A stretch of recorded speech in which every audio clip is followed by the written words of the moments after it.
সবাইকে নমস্কার। চলে এলাম গোপালগঞ্জ শ্রী শ্রী সার্বজনীন কালী মন্দির। আপনারা এখানে দেখতে পাবেন বিভিন্ন ধরনের প্রতিমা, আর প্রত্যেকটি মন্দিরই পরিদর্শন এবং প্রণাম। এটা দেখছেন কালী মায়ের প্রতিমা, তারপরে পাশে আছে আরও অনেক মন্দির। সেই মন্দিরগুলো আপনাদের পর্যায়ক্রমে দেখাবো। আমি দেখুন হেঁটে হেঁটে প্রণাম করছি আর আপনাদের বিভিন্ন মন্দির দেখানোর চেষ্টা করছি। এটা হচ্ছে গণেশ ঠাকুরের প্রতিমা, এটা আপনারা দেখতে পাচ্ছেন। এখানে পাশে পাশে সব ধরনের প্রতিমা রয়েছে, আপনারা পর্যায়ক্রমে ভিডিওতে দেখতে পাবেন। আমি উজ্জ্বল বিশ্বাস। আমার ভিডিওটি অবশ্যই লাইক কমেন্ট শেয়ার করবেন, আরেকজনকে দেখার সুযোগ করে দেবেন। এটা দেখছেন দুর্গা ঠাকুরের প্রতিমা, লক্ষ্মী সরস্বতী। এটা আসলে অনেক সুন্দর, জায়গাটি অনেক সুন্দর, দেখতেও ভালো লাগে। এটা আরেকটা মন্দির দেখুন, বিভিন্ন সবাইকে অনুরোধ করব ভিডিওটি অবশ্যই শেয়ার করবেন। আর এই পাশেই দেখছেন যে এটা শিবলিঙ্গ যে প্রতিমা, সেটা আপনারা দেখতে পাচ্ছেন।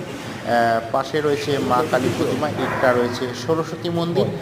এইভাবেই দেখুন পর্যায়ক্রমে মন্দিরগুলো পাশাপাশি সব সাজানো রয়েছে। পাশে বিভিন্ন মন্দির, গোপালগঞ্জ সার্বজনীন কালী মন্দির সেটাই আপনারা দেখতে পাচ্ছেন। আর অনেক সুন্দর, আপনারা সেটা উপলব্ধি করছেন। মন্দিরের জায়গাগুলো দেখুন কি সুন্দরভাবে, চমৎকারভাবে এই মন্দিরগুলো করা হয়েছে, আপনারা সেটাই উপলব্ধি করতে পারছেন।